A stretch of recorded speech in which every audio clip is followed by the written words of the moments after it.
Up there. Can the legislators hear us and the interpreters? Yes. I can hear you. Thank you. Perfect. Is there no interpreter? Oh, they're there.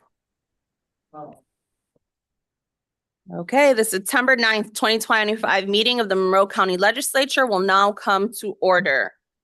Will the clerk please call the roll? Ms. Barnhart. Ms. Barnhart is present. Ms. Bartholomew McCoy. Here. Ms. Bartholomew McCoy is present. Mr. Baynes. Here. Mr. Baynes is present. Mr. Blankley. Mr. Blankley is present. Ms. Bonnick. Here. Ms. Bonnick is present. Mr. Brew. Mr. Brew is present. Mr. Burgess. Here.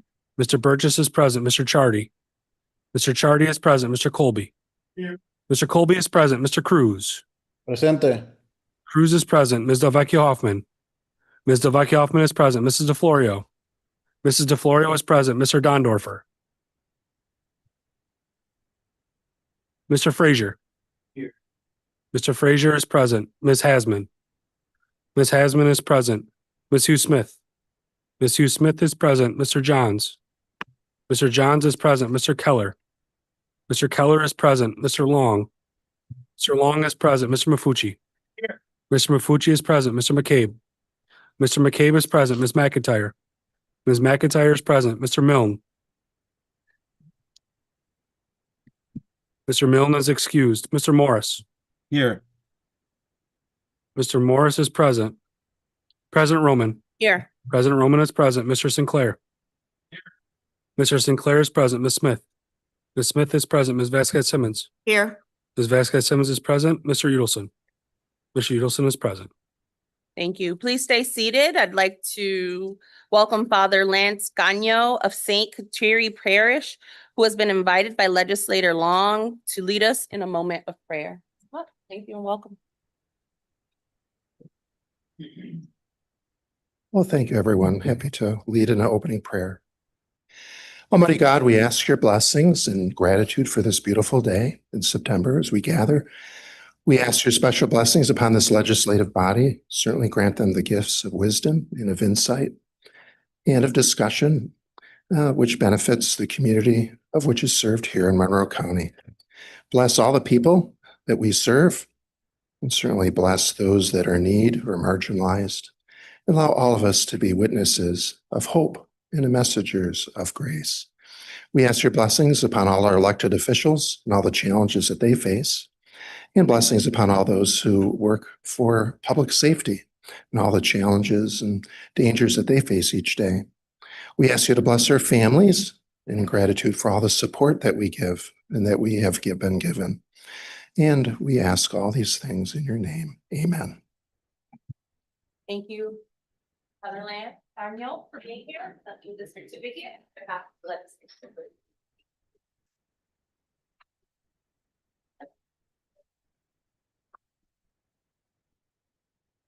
Please stand as Legislator Bonnick will now lead us in the Pledge of Allegiance. Legislator Bonnick. I pledge allegiance to the flag Bandera of the los States Estados Unidos de América y to the la republic which que is representa nation una nación bajo Dios, with liberty and justice for all. justicia para todos. Thank you. At this time, I ask that you remain standing.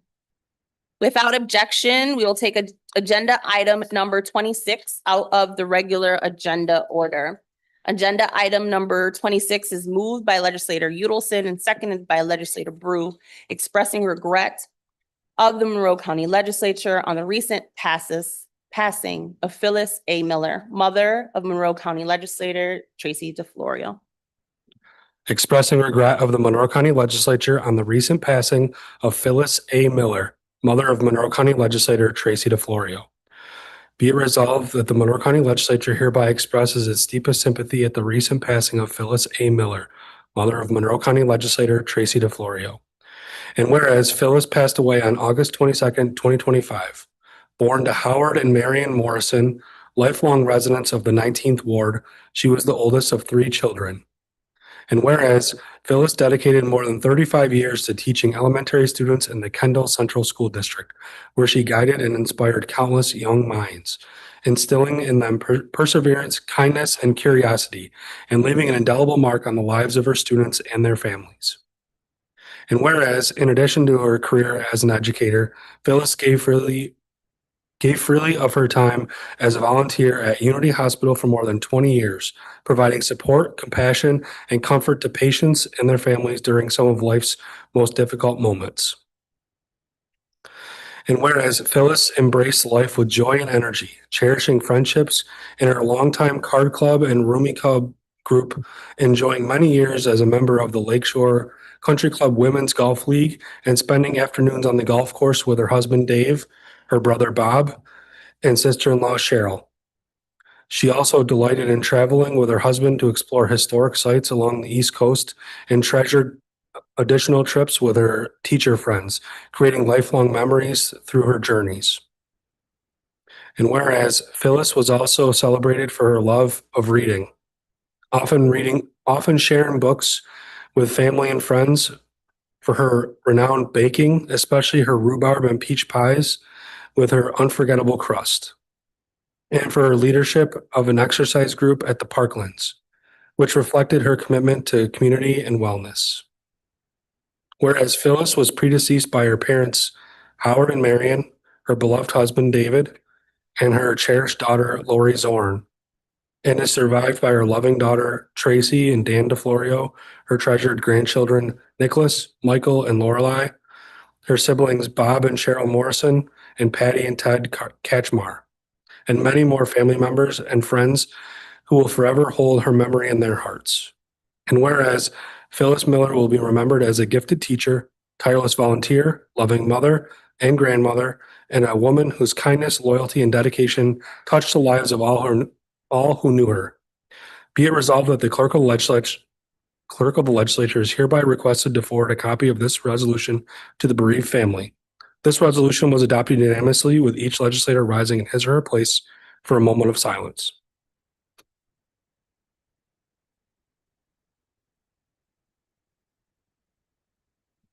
Thank you, and our condolences.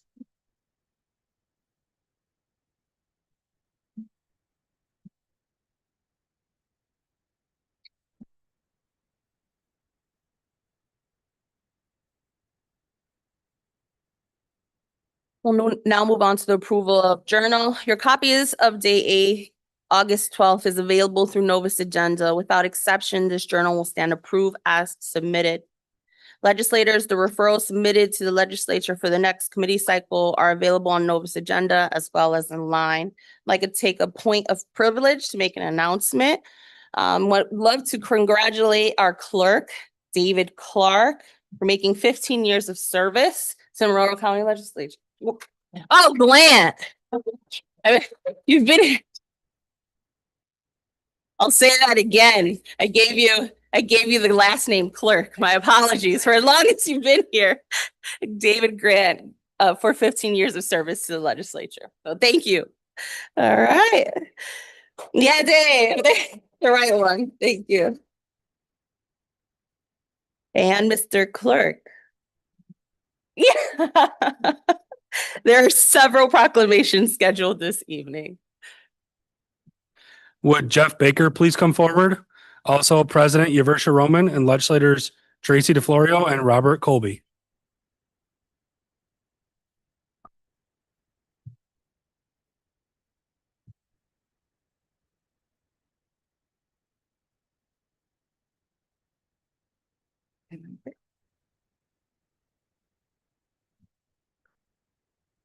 Whereas Jeff Baker has dedicated 37 years of his life to public service in libraries, beginning with the Rochester Public Library and culminating with 18 years of distinguished leadership as director of the Chi-Li Public Library. And whereas under his guidance, the Chi-Li Public Library not only underwent key renovations to its former building, but ultimately became part of the new Chi-Li Community Center, a state-of-the-art facility that unites the library, recreation department, and senior center, providing residents with a vibrant hub for learning, recreation, and connection. And whereas Jeff was instrumental in securing a construction grant from New York State to help fund the building and furnishing of this new facility, ensuring it would serve generations of Chi-Li residents to come, as well as being a committed and active member of the Gates Chi-Li Chamber of Commerce. serving faithfully as secretary, as well as contributing to the Gulf and program committees, helping raise funds for local library friends organizations, and recognizing community members and businesses through the annual Community Awards Gala. And whereas Jeff was also a driving force behind the creation of the Tri Public Library Foundation, a nonprofit dedicated to building an endowment that will provide a sustainable source of funding for the library's future programs and initiatives. And whereas Jeff Baker's vision, dedication, and leadership have strengthened not only the Tri Public Library, but also the broader community through his unwavering advocacy for literacy, education, and civic engagement. Now, therefore, we, Yversha Román, President, Tracy DiFlorio, Legislator, District 3, and Robert J. Colby, Legislator, District 20, on behalf of the entire Monroe County Legislature, do hereby recognize and honor and congratulate Jeff Baker on his retirement from his many years of service to the Monroe County community. Would you like to say a few words? Sure. Thank you. It only took me 37 years to get here. I would like to thank the county legislature and in particular Tracy DiFlorio. She's had unwavering support and advocacy for the Tri Public Library over the years. I can't think of a better career than to be a librarian in the Monroe County Library System. I believe that the Monroe County Library System libraries are some of the best in the country. And a lot of that is due to the great support that we have from our patrons and support that we have from our town supervisors, the city, and the county legislators like you. I just want to give you an example. Recently, you've made accessible $3 million of ARPA funds to the MCLS, Monroe County Library System, and that has allowed us to do the Wired for Opportunity initiative. And so as a past library director, that allowed me to provide new database for our patrons so they can train and learn new things. Also provided computer literacy programs, made accessible Wi-Fi, MiFis to the patrons. And so these are things that we couldn't have done without your help. So really appreciate that. As was read, I was fortunate to have been involved with the building of the Tri Public Library. It's a unique place. If you haven't been there, come visit because it's part of the Tri Community Center, which has the library, the recreation department, and the senior center all under one place. I'm really proud of that place. It has study rooms for the public. It has an expanded children's room, heated floor, by the way, in the children's area, a teen room, and we're really proud of our Makerspace Spark Lab. That's always involved with our patrons during our open hours. So come and visit if you can. So thank you for this recognition, and I really appreciate it. Thank you.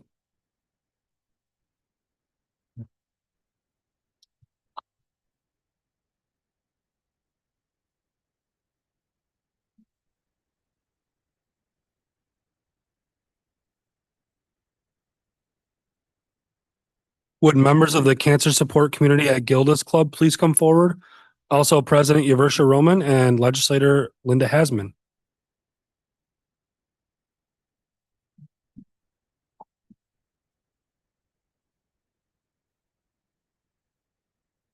The Monroe County Legislature recognizes cancer support community at Gilda's Club.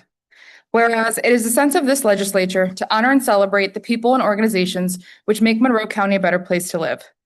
And whereas attendant to such concern, the legislature is justly proud to honor the cancer support community at Gilda's Club for their unwavering support of those who have been impacted by cancer.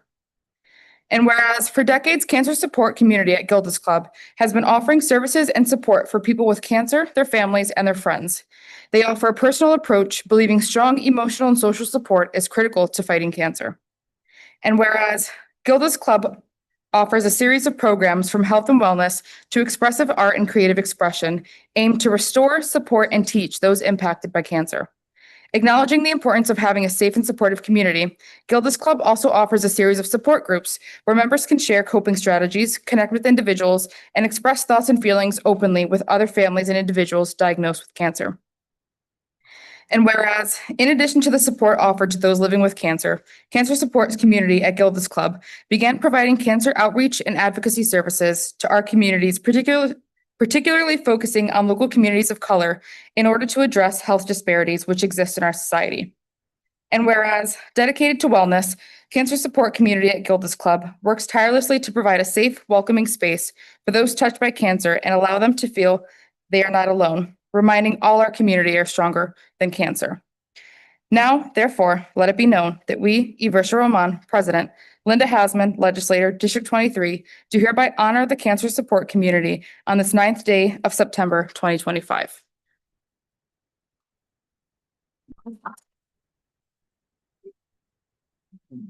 Sure, absolutely. So good evening. First of all, we have a gala in 3 weeks. Whoever wrote that, I want them to come to my gala and write my speeches for me. It would be awesome. But seriously though, huge thanks to the Monroe County Legislature for recognizing the great work that Gilda's Club does in this community. This really showcases the hard work that our staff and our volunteers do every day, impacting lives here that have been unfortunately impacted by cancer. We provide over 1,000 programs a year to over 5,000 individuals. So the work is never ending. And again, huge thanks to be honored tonight and recognized for the work that we're doing. If you have not been to see us over on Alexander Street, open door, open invitation. Our red door never closes on Alexander. So you're welcome to stop by and say hello. So again, huge thanks and thank you.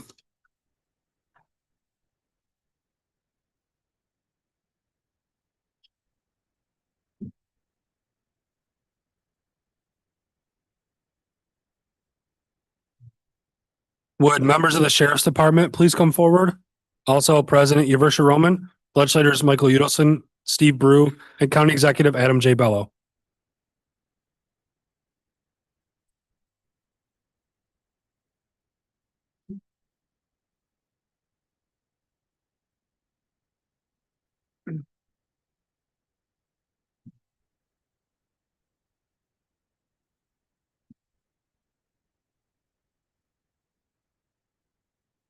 Whereas the Office of Sheriff has stood as an integral part of the criminal justice system in both New York State and Monroe County since its establishment in the state's first constitution of 1777, which has continued in every succeeding constitution and is recognized as one of the original constitutional offices upon the founding of our county.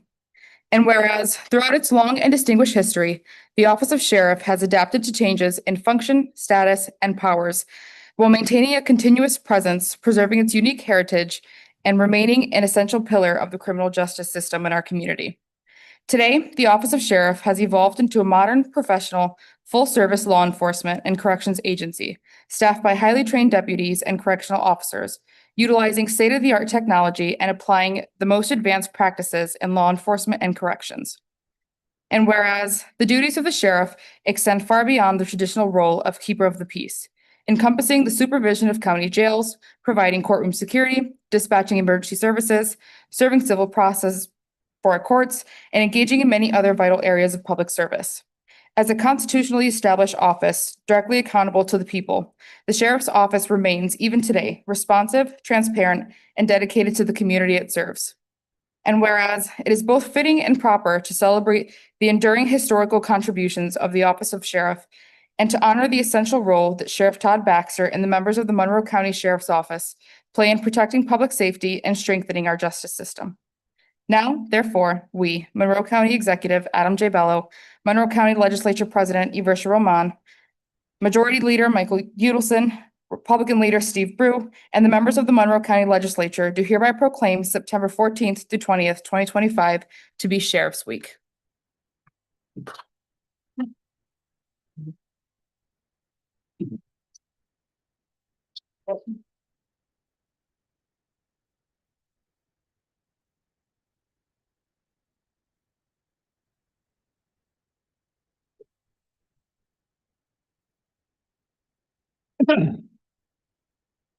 So on behalf of Sheriff Todd Baxter, I just want to say thank you for this proclamation. He's currently in Albany as he's serving on the accreditation council to ensure that the police departments in New York State can get accredited. So, that's the sheriff always working and going wherever he has to make the profession better.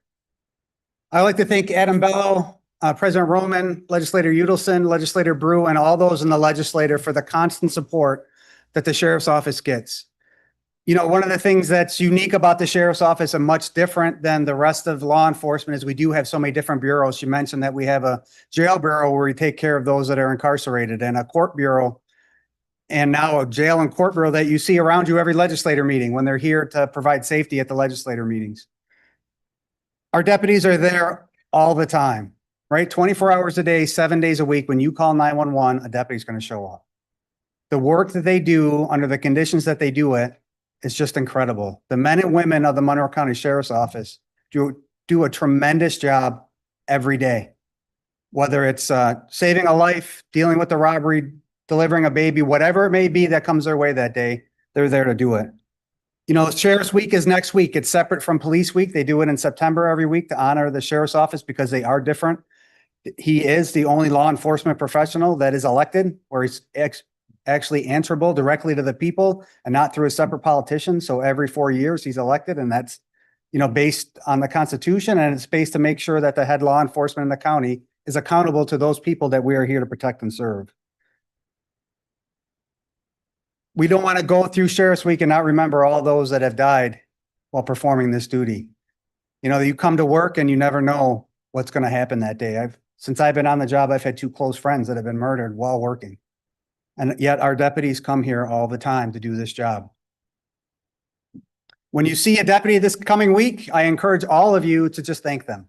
Thank them for the work they're doing. Thank them for the sacrifice that they're doing, and just acknowledge the great work that they do. And I know that they're out there excited to provide support and safety for our community so that our community can prosper. Thank you.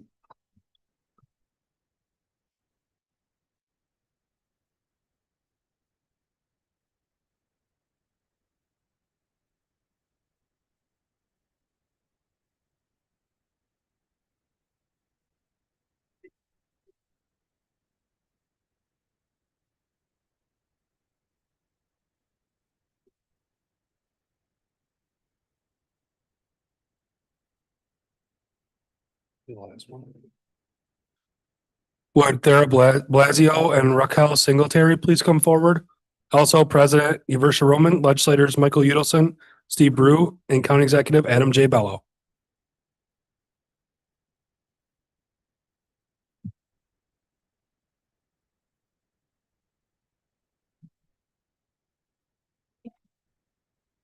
Whereas Alzheimer's disease is a progressive degenerative brain disease that robs individuals of memory, independence, and quality of life, and is the most common cause of dementia, affecting more than 426,500 New Yorkers aged 65 and older, including countless beloved residents of Monroe County.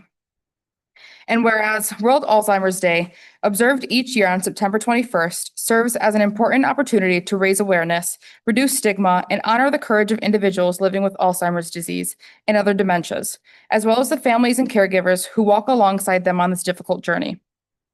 And whereas the toll of Alzheimer's disease extends far beyond those diagnosed, as an estimated 656,000 New Yorkers provide unpaid care for their loved ones living with Alzheimer's or other dementias, contributing more than 893 million hours of support, valued at $22.6 billion annually, a contribution of immeasurable compassion and sacrifice. And whereas here in Monroe County, that burden is felt in households, neighborhoods, and communities across our region, where families and caregivers offer daily care and comfort, and where the Alzheimer's Association Rochester and Finger Lakes chapter provides vital education and support services and advocacy that strengthen the quality of life for those impacted. And whereas recognizing World Alzheimer's Day allows us not only to honor those currently affected, but also to recommit ourselves as a community to expanding education, reducing stigma, supporting caregivers, and advancing the mission of building a future without Alzheimer's disease. Monroe County proudly affirms its dedication to health, dignity, and well-being for all residents, and calls upon every citizen to take part in raising awareness, offering compassion, and supporting the local and global efforts to end Alzheimer's once and for all. Now, therefore, we, Monroe County Executive Adam J. Bello, Monroe County Legislature President Yversha Román, Majority Leader Michael Udelson, and Republican Leader Steve Brew, and the members of the Monroe County Legislature do hereby proclaim September 21st, 2025 to be a day to recognize World Alzheimer's Day.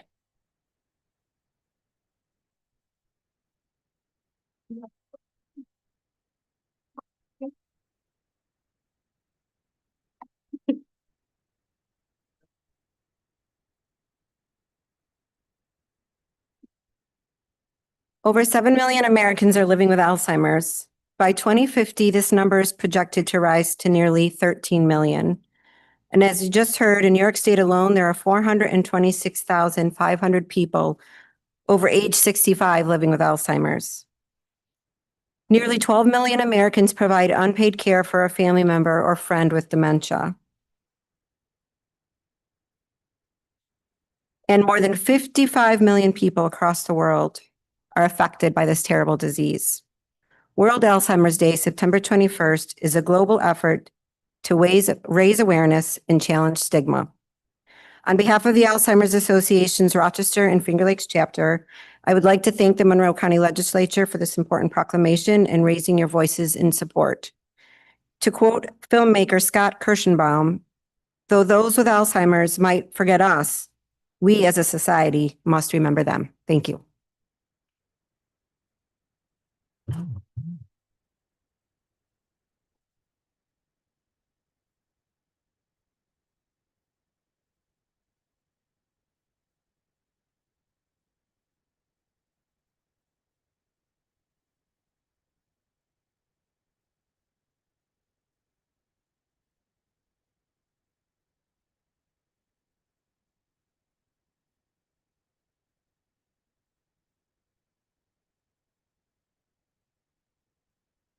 Okay. We'll move on to the presentation of formal committee reports. There are no formal committee reports scheduled for this evening. I will now recess the legislature to hold a public hearing. I now declare the public hearing entitled Amending Chapter 286 of the General Local Laws of Monroe County entitled Junior Deer Hunting Pilot Program. No one is registered for this public hearing. Okay, there being none, I declare this public hearing closed. The September 9th, 2025 meeting of the legislature is reconvened. We'll now hold the public forum. Thank you to everyone who has signed up for the public forum. We ask that everyone maintain decorum during this time. We will not tolerate any disruptions during the meeting from the gallery. A second warning will be issued before a deputy will be asked to remove you from the gallery. We have several people registered to address the legislature. Mr. Clerk. If you require assistance, a deputy is available to assist you in approaching the lectern. I will call 3 people forward at one time. Each speaker will have 2 minutes in which to address the legislature.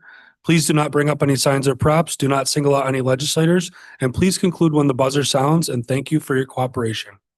Our first 3 speakers are Paul Forcella, Lori Thomas, and Maria Gonzalez.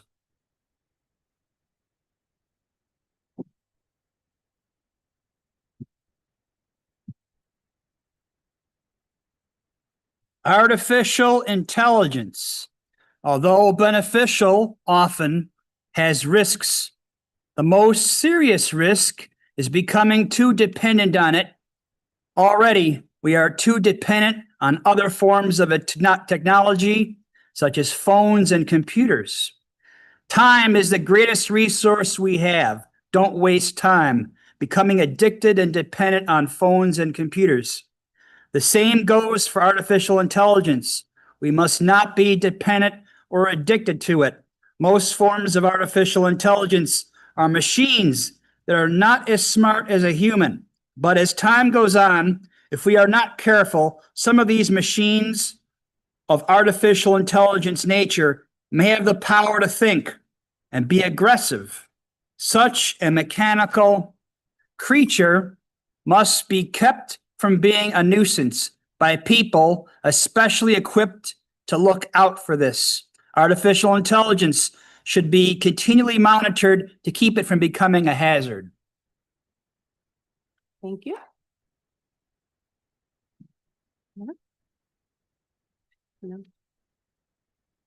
To start. Yes. Good evening. Our elected public servants have been visible in the news lately. There have been ribbon cuttings and award ceremonies highlighting all the wonderful things being done for and in Rochester and Monroe County with taxpayer dollars. I never know when any of these events occur unless I just happen upon them, usually when they are over. Yet I see the CEOs of community organizations at these events. I see state assembly members at these events. I see the familiar faces of individuals who work for the city and county or for one of the NFPs that work with the city and county at these events. I get notification of these events, but always after they have happened. I never seem to be on the invitation mailing list. Why is that? Why is it that Mr. Bello never returned my calls concerning my foreclosure a few years ago? Why is it that when I ask questions, I never receive an answer, not even the respectful recognition that I asked a question?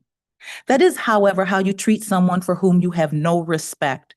I know this because you all respect each other enough to answer and return questions and calls from one another. You respect each other enough to listen to and promote each other's ideas, concerns, and solutions. You even respect each other enough to invite each other to political and private affairs where you can support each other's platforms.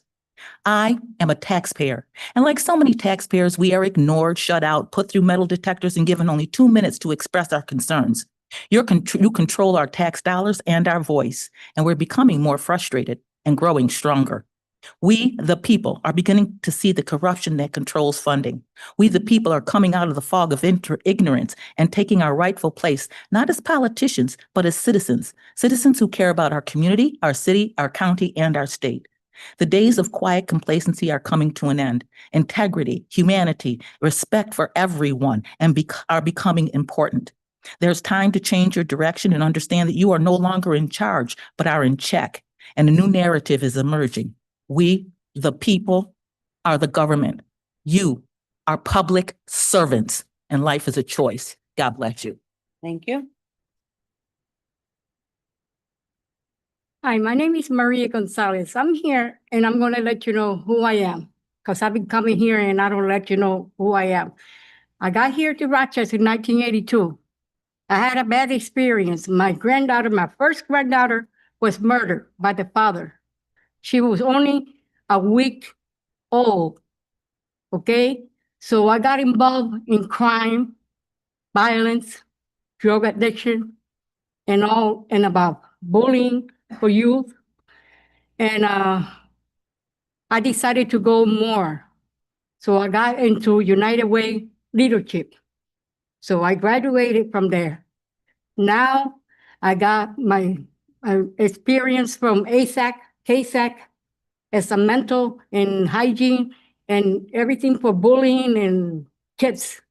So I have informed myself all the trainings and stuff like that so I can go out there in the community and help and let them know where they can get the help. So I'm here so they can tell and help Delphi Care. Delphi Care is a good organization. They help the homeless, they help the mental health, drug addiction, and stuff like that. And they need all the help they can get. So I'm here so they support them so they can get all the need that they can, so they can keep opening to the public. So thank you. Thank you.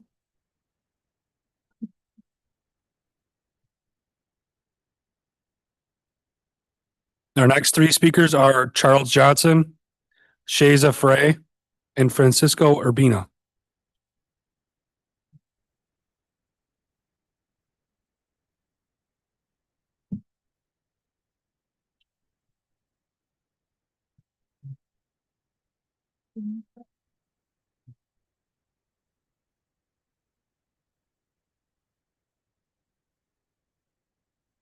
Good evening, everyone. I'm here on behalf as a concerned citizen of my town, a member of the Gates Conservation Advisory Board, and a member of the Environmental Management Council for Monroe County, among other things. And most of all, I am a tree hugger. So I am here to let everyone know, before you take the vote, 4254 Lyle Road does not meet the ag requirements. Not to be the thorn in the side. It is an unlicensed landfill, property being used as a dump. The soil should have core samples all around. It is killing the trees. You can see it from the front. You can notice it because the top of the trees are dead. That means it's dying from the root, which it gets its nutrients from the soil. let's see what else. I'm not going to repeat all the horror stories from last month. They were pretty bad if you were here. The only thing I want to point out is the chemicals that could be contaminating the soil front and back all around. I have you all a handout. This talks about the definition of what an agriculture is according to United States and the requirements for New York, and it does not meet that. You guys can read that later. With that said, I moved in Gates in 2016. I love it there. And I would like to point out that I like to keep Gates clean. I think the last thing, I guess, mostly for my Republican friends, our argument should be mostly about the solar farms that don't produce food compared to a farm that has taken advantage of the ag name that doesn't produce anything. And thank you. Thank you.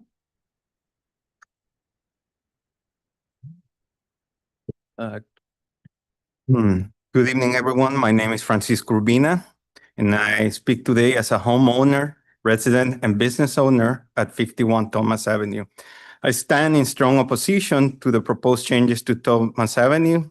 The letter we received from Monroe County Department of Transportation was misleading. It failed to mention the removal of centuries-old trees, the widening of the road, specifically by the Seneca School area, the significant impact that's going to have in our front yards, in our neighborhood character. These trees are not just beautiful, they are essential. They cool our homes, they protect our families, and add value to our properties. Removing them will increase energy costs, reduce safety, and destroy what makes West Irondequoit special. This is a historic, walkable neighborhood with a proud Tree City USA designation. The widening near the Seneca Road Elementary will only encourage speeding and endanger children. I have seen firsthand how dangerous this street can be. In 2020, a distracted driver flipped her car in front of our house, and we were not affected only because one of the trees that's slated for removal was there to stop that vehicle. We demand transparency, safety, and respect for our community. We do not oppose, by the way, the improvements on the road or the new sidewalk installations. I appreciate your time. Thank you. Have a good evening.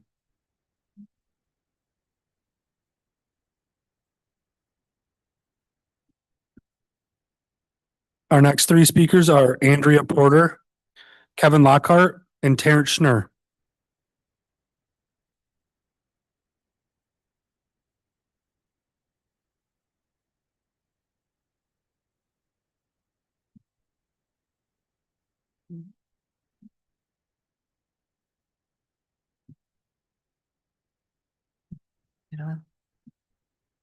Good evening. My name is Andrea Porter, a lifelong resident of Irondequoit and a member of Color Irondequoit Green.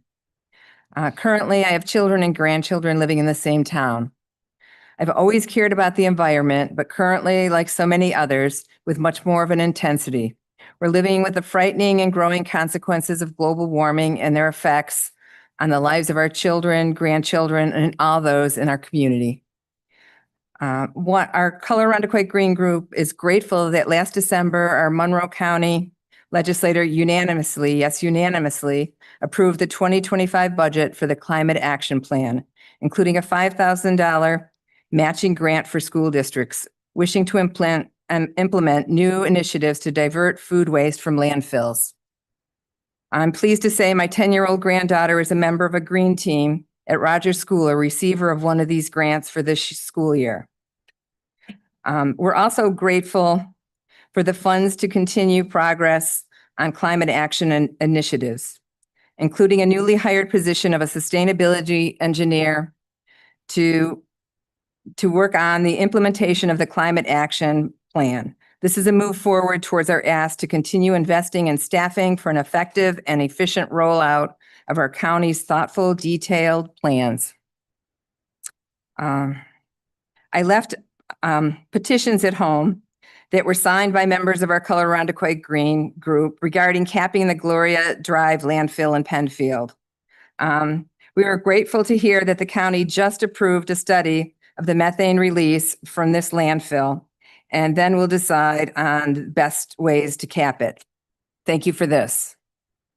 One ask from Colorado Green tonight is for the rollout of the 2026-27 Food Waste Diversion Grant Program for the schools, like the one I shared gratitude for, to open as early as possible, no later than January, and remain open for a minimum of 3 months.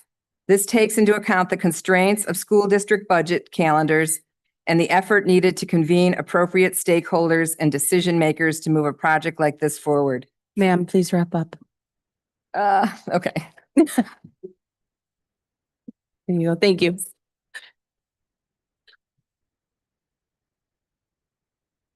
Hi, today I would like to address the violent, unlawful assembly that occurred at Westminster and East Ave earlier.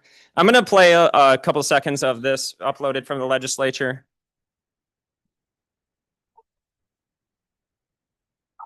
Point of order, it's not a prop. Point of order, sustained.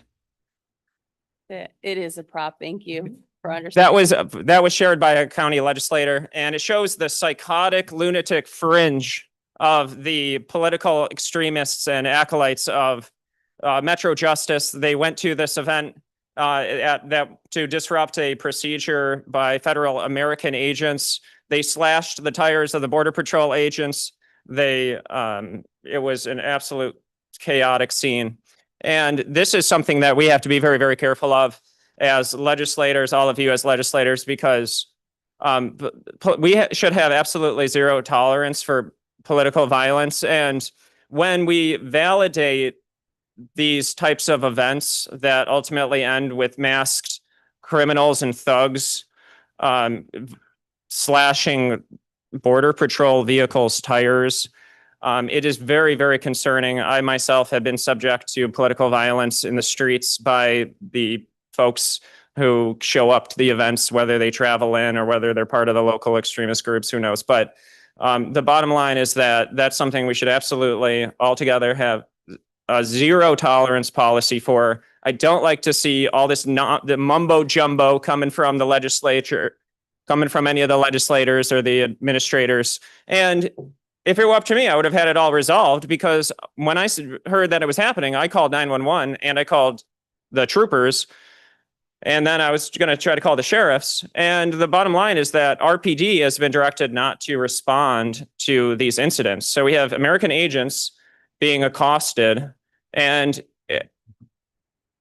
okay, thank you. Thank you.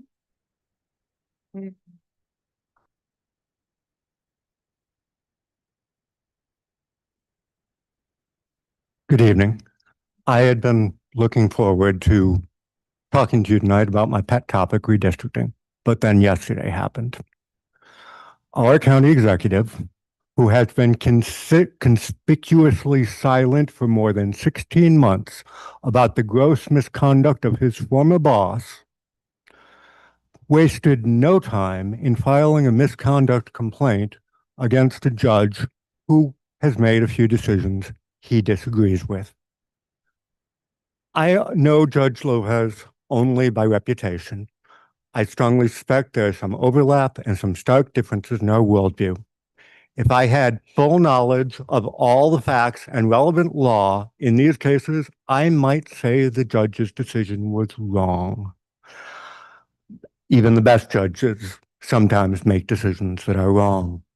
The question of whether it is misconduct comes down to a single question. I'm not an expert on criminal law or New York criminal procedure, but I know that a judge who has been assigned a case has the authority to change the conditions of release, even when those conditions were set by another judge. The only question is whether a judge may do so sua sponte, on his own initiative.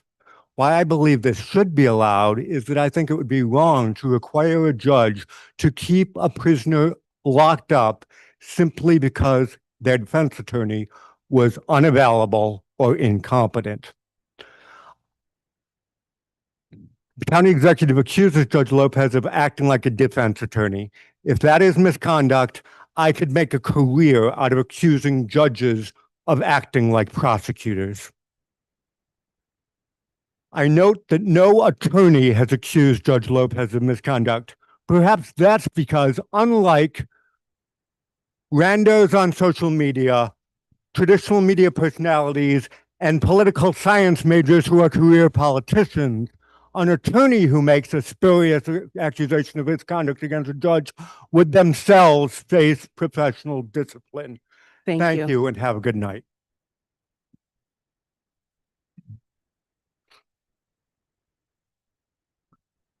Our next public forum speaker is Jason Pessin.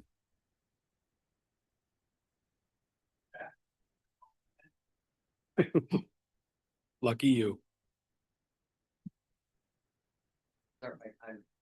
All right, you can start it then. Okay, welcome. My name's Jason Pessin. I'm a proud Republican from Greece, New York, where we're doing great things with our schools. I just wanted to congratulate everything that our school board and our schools doing in the new year. I also wanted to thank the RPD, Monroe County Sheriff's Office, Customs and Border Patrol of the Rochester, Monroe County area, as well as state troopers. Also, I wanted to mention that today, also on East Ave, we had Customs and Border Patrol agents' tires slashed. We had certain legislators, I won't name them, that called for today as a proud day to be a Rochesterian. That's interesting because tires were slashed, taxpayer money, and we're proud of that. That's interesting. And you legislators who were there and other county representatives, Jeremy Cooney, you were there quicker than I can say Jeffrey Rogers. How's that one? Where were you when Gilberto Morales Cruz was murdered last month? You weren't there that quick. Where were you when I kayaked the Genesee River looking for Zajay St. Pierre? When 1,200 people shared that post on Facebook and I, with only 7 other people, kayaked that river looking for him. You weren't there as quick as I can say Jeffrey Rogers. 17 times a day you tweet. Does anybody know who I'm talking about yet? Tom Holman has your name. Oh. Thank you. Grab your hat, please.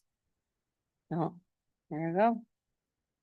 This concludes the public forum. Okay.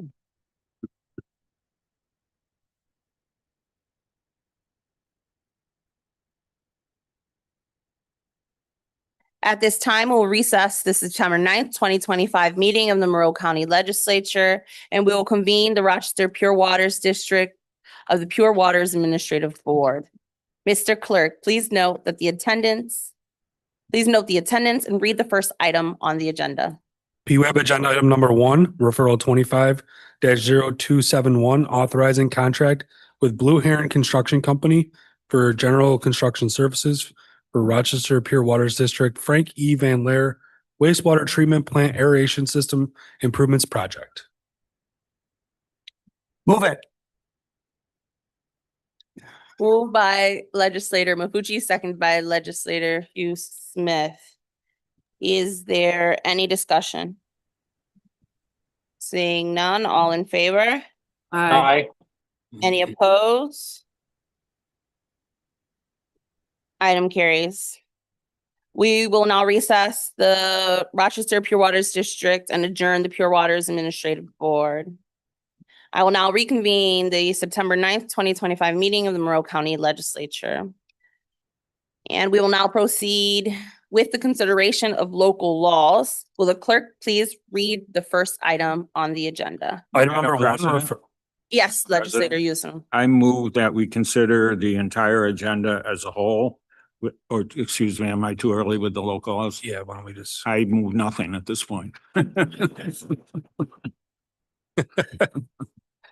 Item number 1, referral 25-0268.LL providing that local law entitled amending Chapter 286 of the General Local Laws of Monroe County entitled Junior Deer Hunting Pilot Program be lifted from the table. Move it.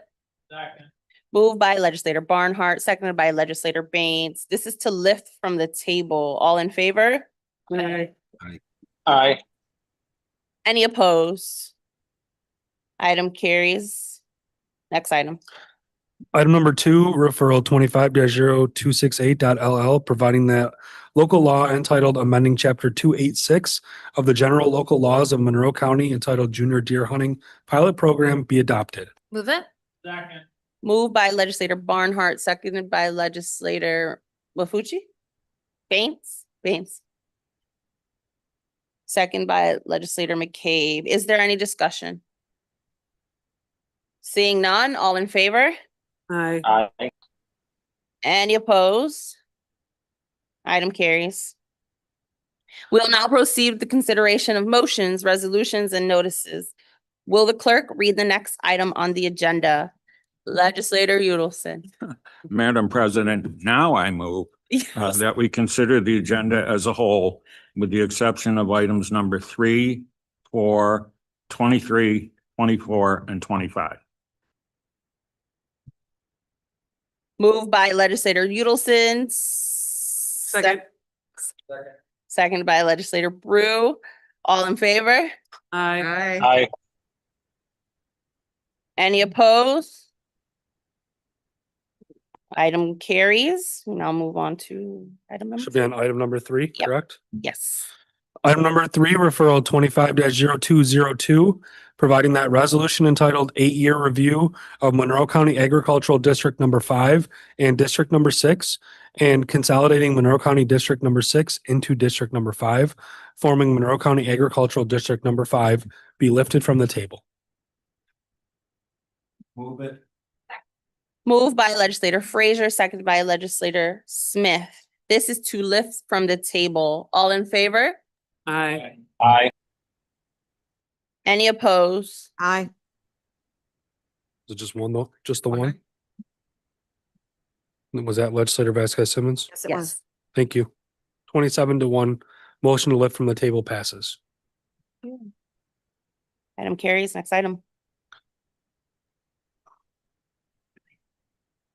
Item number 4, referral 25-0202, providing that resolution entitled 8-Year Review of Monroe County Agricultural District Number 5 and District Number 6, and consolidating Monroe County District Number 6 into District Number 5, forming Monroe County Agricultural District Number 5, be adopted. Move it. Moved by legislator Frazier, second by legislator Smith. This is to adopt. Is there any discussion? Legislator McIntyre. I rise to explain my vote. First of all, I'd like to thank all of my colleagues who put this back on the table so that we had an extra month for the town of Gates to look into this, do their due diligence, talk to the DEC, talk to New York Ag and Markets. I'd like to thank all of my colleagues for supporting, well, all the colleagues that did. And all of you that listened, to the residents of District 4 that came here last month so passionately to speak on the issue of the parcel located at 4254 Lyle Road. Since our last meeting, there have been several investigations by the DEC. I'd also like to thank the DEC that even today we spent about an hour and a half on the phone discussing prior settlements, the investigation, where they stand on this property, my specific concerns. My specific concerns on this property are that we do not know what's happening in the back of the property with the soil, if there are things that are damaging the viability of that soil. The DEC has said to me that as far as the front of the property goes, yes, there are inherited damages to the front of the property, but there's still growing concern about what's happening in the back, and there certainly isn't time to do everything that needs to be done as of today. I want to thank farmers across 3 counties that took the time to speak with me, especially those farmers out in Ontario County, who are dealing with an environmental disaster right now because of concerns from their towns that really found themselves up against paperwork and red tape very similar to what is happening in District 4 right now with this particular property. That being said, I must support my residents and vote this down tonight. Although I have no other issue with this particular referral and the consolidation of the districts and the project that the Farm Protection Bureau has put forth to us tonight outside of the property at 4254 Lyle Road.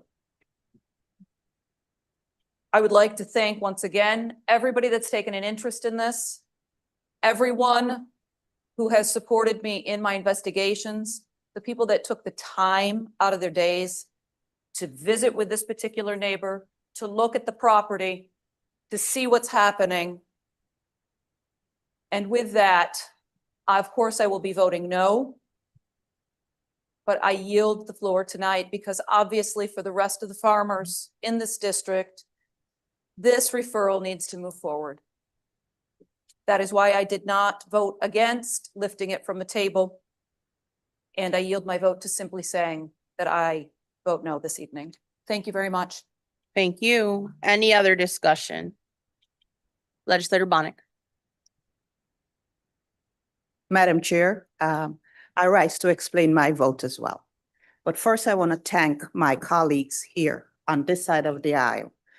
When I brought this to their attention, they took a pause. They supported me in wanting to find out more about this issue. And so I want to first thank them for doing that. I voted to lift this from the table because I realized that, you know, farmers we need to get on with the business of the legislator and allow farmers to continue the business of farming. I am not against farmers. I love farmers. I grew up in Jamaica, the product of a farming family. So I know what it is like or what farming looks like. And so when this was brought to my attention and I went out and I took a look at this parcel, this particular parcel, it pains me to say I did not recognize one thing on there that resembled farming as I know it. And so I did my due diligence and now we're where we are. We're going to vote on this issue today and I will vote no. Because I've learned during all of this that while Monroe County plays a key role in supporting the Ag District, New York State Agriculture and Market Law provides the legal foundation that guides the way Monroe County implements and manages that program. And until most recently, myself and other legislators was unaware that this appears to be a process that operated with very little oversight. As long as there was no one like the town of Gates who come before us yelling from the roof for help to decide what constitutes farming. I was surprised to learn that as long as your land was deemed viable farmland, you could enjoy the rights, privilege, and benefits of being in the Ag District, whether or not, I'm sorry, I'm losing my place where I am here. Whether you choose to farm today, 5 years from now, or 10 years from now, you get to enjoy, you get to enjoy the privilege and benefits of being in the Ag District, whether you choose to farm today or 5 years from today. A farm can be petitioned to be added in annually. Once added, there appears to be very little review or oversight for another 8 years when the district comes up for review again. This system was designed to protect, shield, and encourage the continuation of viable farming operations. However, it lacks oversight, which makes it difficult to hold those who are doing the basic bare minimum accountable for their actions, which is what we have seen come up in the town of Gates.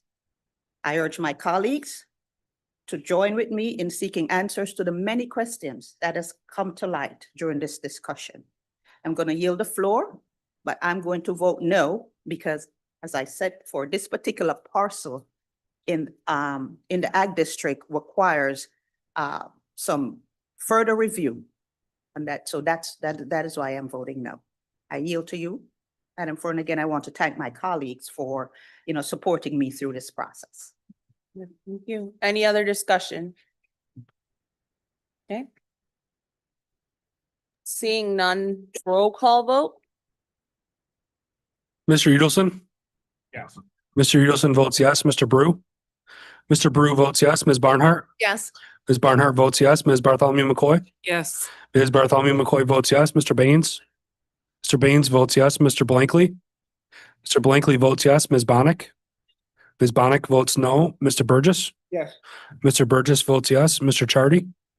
Mr. Chardy votes yes. Mr. Colby? Mr. Colby votes yes. Mr. Cruz? No. Mr. Cruz votes no. Ms. Delvecchio Hoffman? Ms. Delvecchio Hoffman votes no. Mrs. DiFlorio? Mrs. DiFlorio votes yes. Mr. Dondorfer? Yes. Mr. Dondorfer votes yes. Mr. Frazier? Mr. Frazier votes no. Ms. Hasman? Ms. Hasman votes yes. Ms. Hughes-Smith? Ms. Hughes-Smith votes yes. Mr. Johns? Mr. Johns votes yes. Mr. Keller? Mr. Keller votes yes. Mr. Long? Mr. Long votes yes. Mr. Maffucci? Yes. Mr. Maffucci votes yes. Mr. McCabe? Mr. McCabe votes yes. Ms. McIntyre? Ms. McIntyre votes no. Mr. Milne is excused. Mr. Morris? Yes. Mr. Morris votes yes. Mr. Sinclair? Yeah. Mr. Sinclair votes yes. Ms. Smith? Ms. Smith votes yes. Ms. Vasquez Simmons? No. Ms. Vasquez Simmons votes no. President Roman? Yes. President Roman votes yes. 22-6, resolution passes.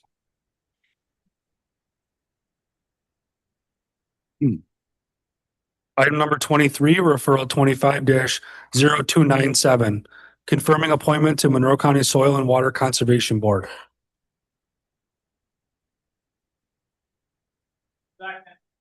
Moved by legislator Barnhart, second by legislator Baynes. Is there any discussion? Okay. Seeing none, all in favor? Aye. Aye. Aye. Any opposed? Item carries.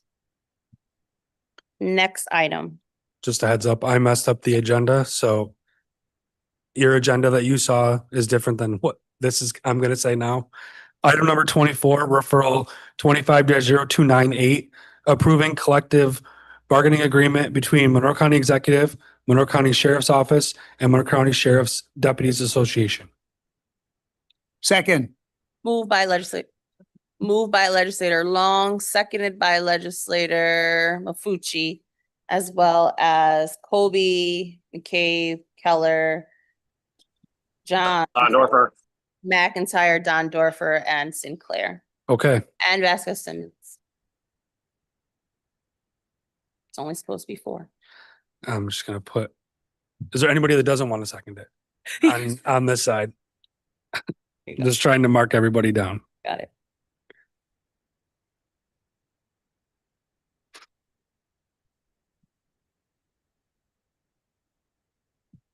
Oh, I'm sorry. I heard something outside. Any discussion? Yes, Madam President. Yes, legislator Baynes.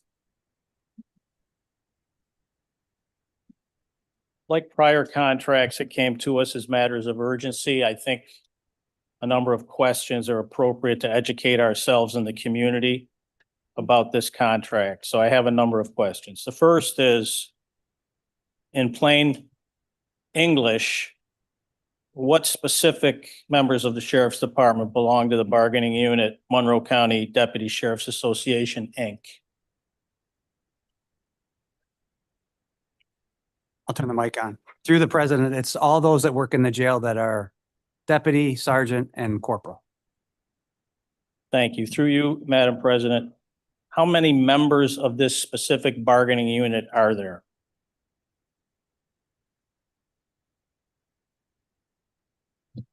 $485. Thank you. Through you to the administration.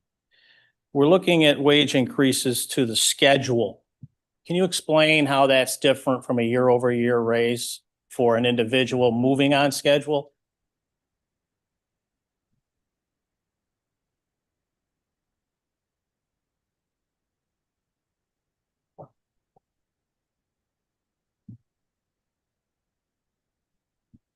Through the president, each year a deputy moves down the steps. So when you are hired at the entry level, and then each year you get an additional step, barring that you have a performance approval that's positive.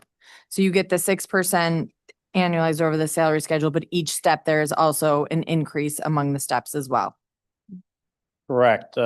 This is how teachers' contracts used to be written. So what would the range of raises be for individuals on the schedule when we calculate their year-over-year schedule, or step increase might be the term we use, and then the enhanced raise from these alterations to the schedule of 6%, 6.15, and 5.85? Through you, Madam President. Through the president, as somebody moves through the steps, roughly there's about a 4% difference between the steps. So that, for instance, as an example, through you, Madam President, in the first year, an individual who was going to get a 4% raise would get, on average, a 10% raise. Yeah, if they were not at top step through the president. Correct. And how many steps are there in the schedule? Seven steps through the president. So the what comparables were used, or let me step back, Madam President, through you. Did you benchmark this contract against other contracts in the state and region? Through the president, we do take into consideration the comparables around our region and people that we are competing for with people. Yes. We looked at, we reviewed things from New York State, Erie, Ontario County, and Onondaga also. And then there's also other elements in the contract, not just monetary, that we look at as well. Thank you. Through you, Madam President, the item 3 in the referral letter refers to roll call pay. What entitles an individual to roll call pay? Through the president, so all our deputies are required to show up to work 15 minutes prior to their shift. They don't get paid the hourly rate for that. So even though they're working 8 hours, they have to be there 15 minutes early, they don't get paid the extra money for that time. And instead they do the roll call pay as a group per pay period. Now, when you look at the sergeants, which are different, and they're actually different in the contract, it's because they have to arrive even earlier and make sure the schedule is put together correctly, which is extremely difficult with so many moving parts, where they're taking calls at home, figuring out who's coming into work, what constant watches they have, how many details they have out, and all of those things. So they're at least 30 minutes early. So it's to take care of that extra time that they're not getting the hourly wage for. Thank you, Undersheriff. And through you, Madam President, it mentions that all the bargaining unit members will move to a high deductible health insurance plan. What would the employee contribution be for the cost of that plan? Through the president, in the first year, the contribution per pay period for a single person is $40. For 2-person and family, it's $80. And then in years 2 and 3, it is $50 per pay period for a single person and $100 for a 2-person or family. Through the president. Thank you.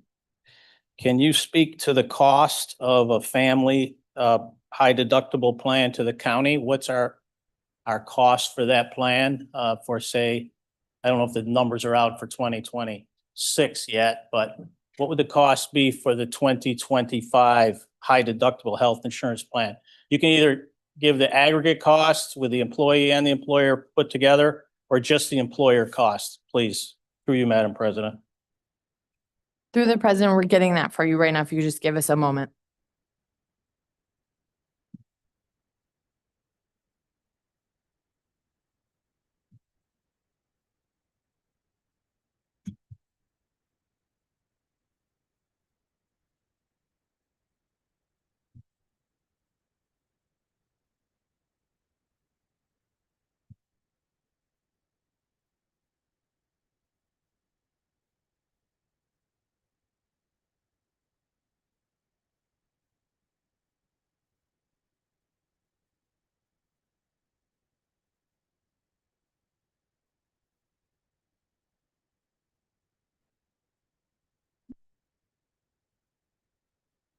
Through the president, roughly it is $7,600 for a single, 17,000 for a two-person, and 20,000 for a family plan annually. Thank you.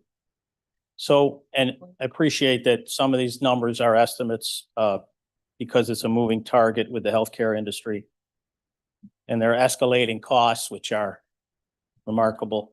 But through you, Madam President, have you calculated the savings to the county for the movement of our employees, say for a typical contract? Let's say, pick one, a family contract. What would the savings be to the county for this new change for a family contract next year, or let's say it's applied to this year, since we might not have next year's numbers? Through you, Madam President. Through the president, the estimated cost savings to the county over the life of the contract is a little over $150,000. So the current, through you, Madam President, we can assume then that the current family plan is significantly higher than the high deductible plan that we're moving everyone into. Is that fair to say? Through the president, yes. So I'd like to explain my vote. You know, as has happened in the past with these very large dollar amount contracts, when there are matters of urgency, we have no briefing. I happen to have spent a lot of my life negotiating in contracts exactly like this, so I do know a little bit about them. I super appreciate the responsiveness and to the questions. They're not meant to be impertinent, they're meant to educate. And as a result of the answers being clear, and now my understanding of how to contextualize the amount of money, we're talking about $6,712,000.235 in costs for 485 employees. Those are adding the 3 years. Now, obviously, the first year is recurring. So the first year is, you got to multiply by 3, second year by 2. And the third year, of course, is just the third year. That's 13.6 million. But understanding that that applies to 485 employees is a very different thing from it applying to 200. And, you know, I'd recommend that we put the number of employees covered by these type of agreements in the referral letter so that we can have a better feel for how many individuals are affected. But I will be voting in the affirmative for a contract that clearly appears to have been negotiated in good faith by all sides. Thank you, Madam President. Thank you. Any other discussion? Legislator Colby. Through you, Madam President. Of the 485, is that positions or is that how many employees they are presently?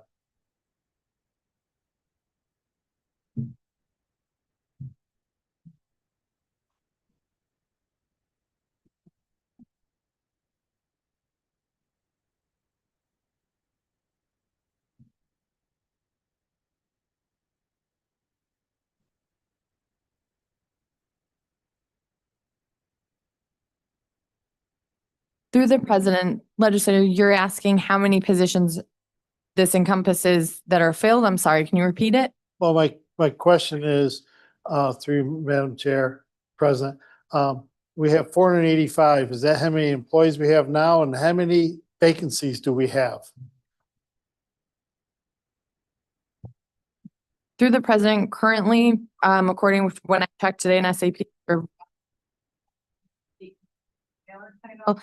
3 vacancies in the jailer corporal title and 3 vacancies in the jailer sergeant title. Through the president.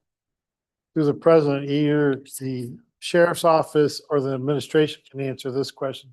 Will this or this contract help us recruit more people to get those vacancies reduced? Because I think that's very important for the citizens of my community. Through the president, yes.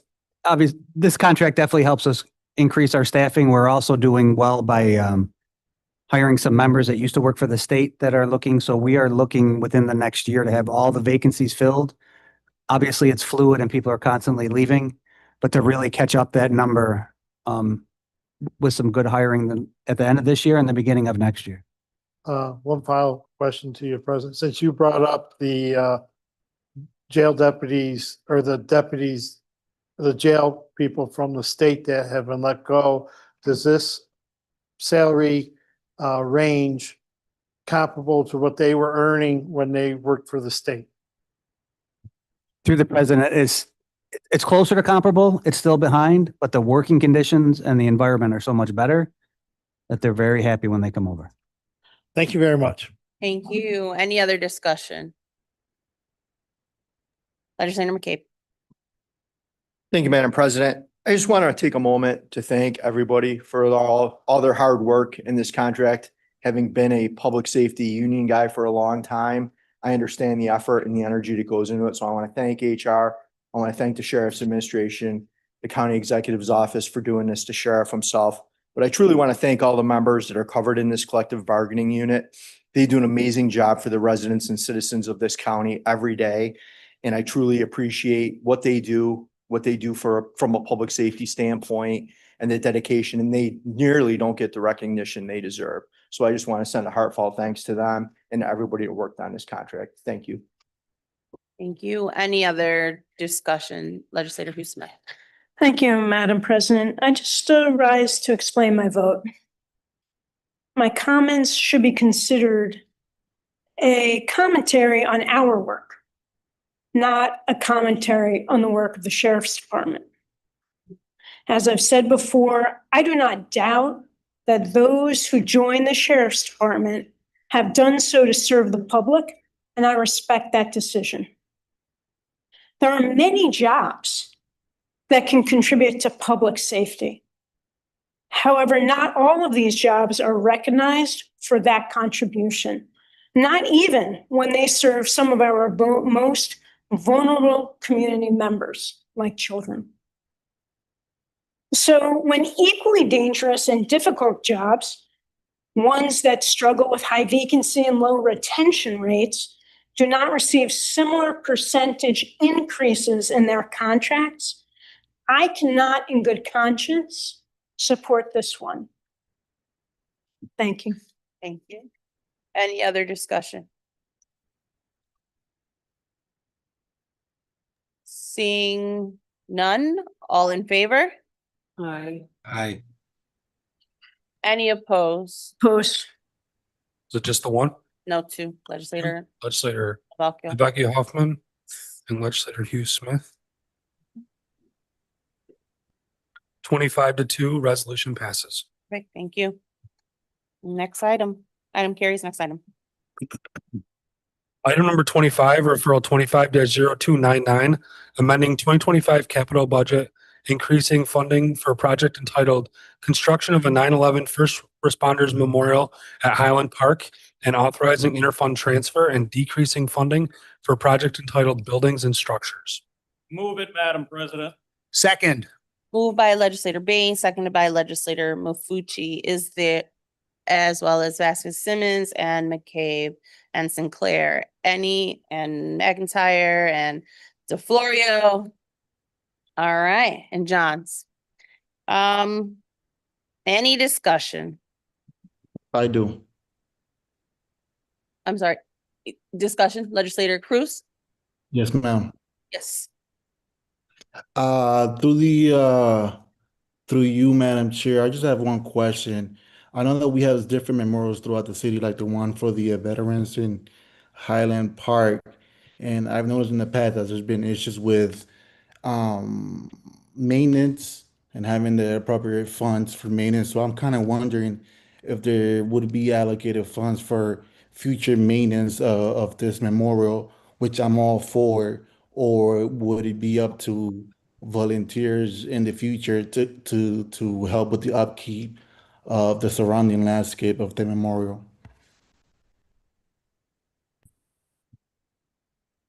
Through you, Madam President, the department will conduct all maintenance efforts at this memorial in perpetuity, utilizing existing funds budgeted annually.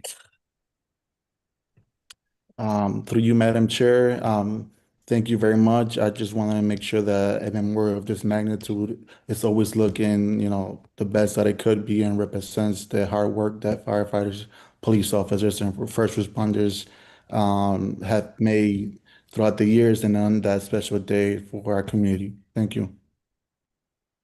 Thank you. Any other discussion? Legislator DiFlorio.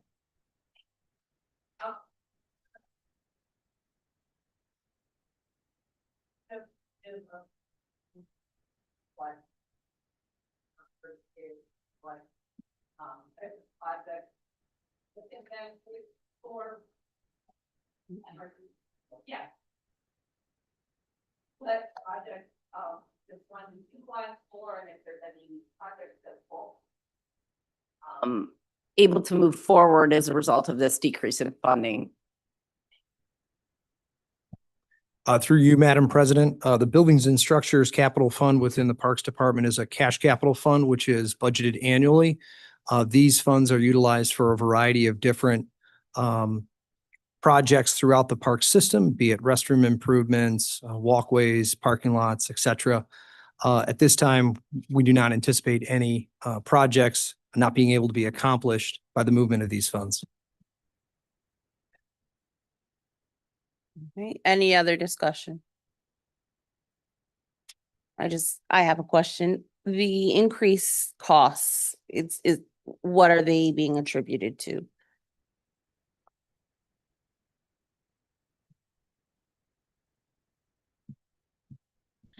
To the president, unfortunately, the bidding atmosphere, we had 6 bidders on this project. The spread was significant and the low bid came in higher than the engineer's estimate. So we would attribute that to the bidding environment. Thank you very much. Any other questions? Hearing none, all in favor? Aye. Aye. Any opposed? Item carries. Okay. Next item. Nope, there being no unfinished business. My Madam apologies, Chair. Legislator Udelson, yeah. Thank you, Madam Chair. I move that we stand adjourned until 6 p.m. on Tuesday, October 14th. All right, thank you very much. Meeting adjourned.